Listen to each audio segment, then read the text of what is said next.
I'll astonish you. It's magical and casual, actual but classical, practical and factual, harmonic, harmonic.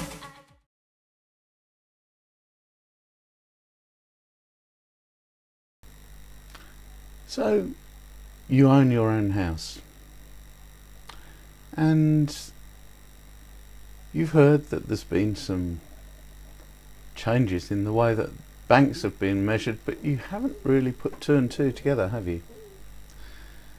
Now, banks, like other organisations, have balance sheets, and the Fed has forced the banks to now put their balance sheet in some sort of unified order.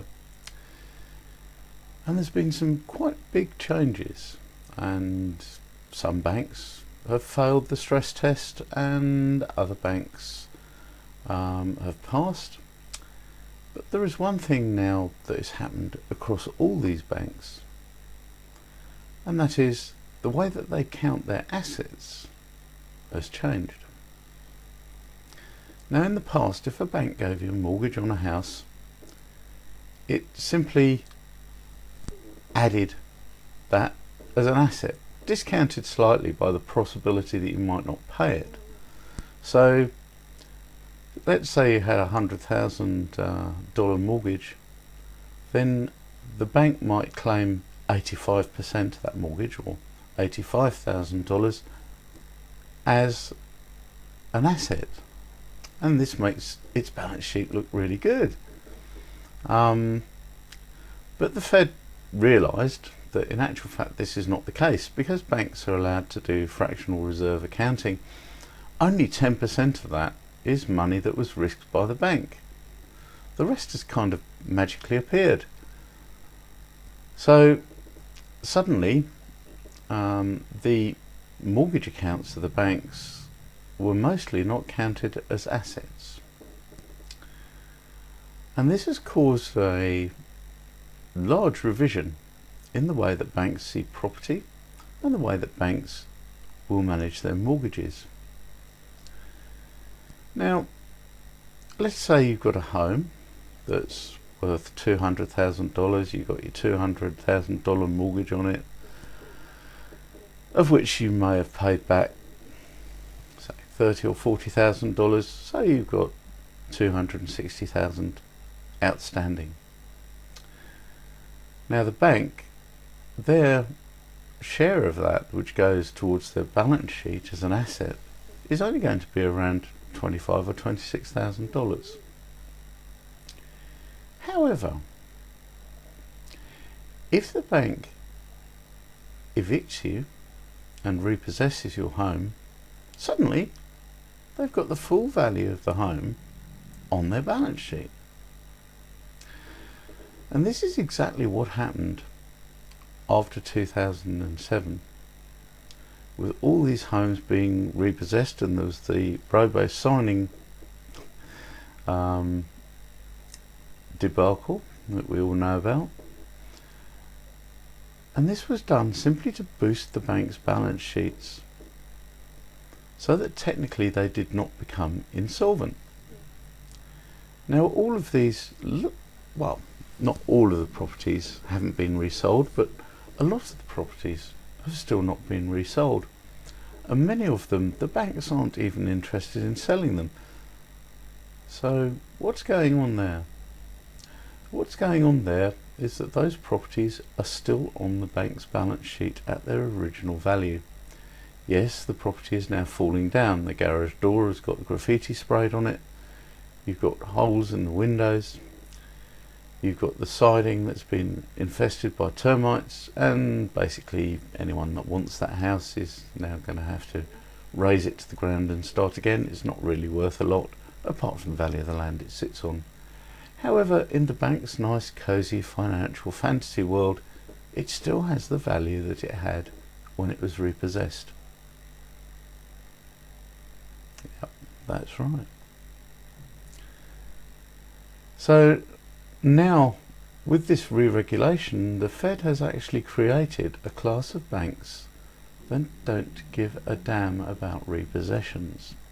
Okay, they don't much like the publicity that they get from repossessions, but they don't really care about you, and never have done really. It's just that there's been no incentive for them to do something about it. But now you watch, you miss a couple of repayments on your mortgage, you're going to get that repossession notice straight through your door. The bank is going to add your house onto its assets, and lo and behold, you have a major problem, and the bank is a winner twice over. Now, why is the bank a winner twice over? And people don't realise this. The bank is a winner twice over because despite repossessing the house, you still owe the bank for the difference between what they think they will realise at auction, which is not the value that they've got on their asset register, and what's left on your mortgage. And the banks do actually know that the house has depreciated and is now only worth maybe $20,000 instead of the $260,000 that it was originally. And the difference between that and the $240 that you owed on your mortgage, you still owe the bank. You look at your mortgage contracts. Even after repossession, you still owe them money. And do you think that they're not going to wait a few years and come after it? Of course they are. And do you think that that money that is owed doesn't appear as a 10% of that doesn't appear on their asset register? Of course it does. So all of the motives the banks have for actually seizing your assets are now in place, and it's going to happen. It's going to happen more and more as time goes on, unless the Fed changes their rules again. There's really no incentive for the banks not to do it, other than outright public protest. Now, when people think of repossessions and homes left abandoned by banks, they think of homes like this one. And this is a property that's still abandoned and was repossessed in 2008. But it's not only small homes that get repossessed. This $3 million mansion by the sea was repossessed,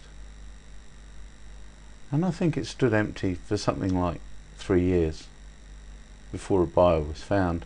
Now in this case, because it was a prime property, yes, the bank resold it, and they made a pretty penny on it, because at the end of the day it cost them nothing to buy it. Now, this is a typical view of some repossessed and abandoned properties, and these have been abandoned by the bank. As you can see, the one on the left has a fire, and these are in Detroit. As we all know, Detroit as a city went bankrupt. No utilities, lots of people moved away, and they just simply handed the keys of the property back to the bank. But these properties will be on the bank's asset register at the value that they were originally bought for. And as you can see now, the one on the left is worthless, the one on the right needs a heck of a lot of work, but the bank will still claim that these are worth, I don't know, $150,000 each or something like that. They certainly won't take into account the state that they're in at the moment, and their excuse for that is that the bank owns thousands of these properties, tens of thousands of these properties. They can't possibly be expected to spend the money to go around and secure them all and make sure that they're all hunky-dory and ready for resale. And in fact they don't bother, because their entire motivation for having these on the books is simply to boost their balance sheet. They don't care about the people that lived here. They don't care about the people that might want to live here. And here's a warning, don't do things like this, because if you think the bank is going to pay to clear that graffiti off when it's complained about, have another think. They know who you are, they know where you're going, and you will eventually be the person that will pay for removing that graffiti, one way or another. So if you own a property, make sure you can keep up with those repayments, and please like, subscribe, favourite, do all those things, because that helps this channel grow and it helps us get the word out about these horrible banking scams and other things that are going on in the world you may not be aware of. Thank you very much. Bye. Oh, hi, Arduino-tronic. For gold news, finances, opinions, art, and just loads of interesting crap. All right?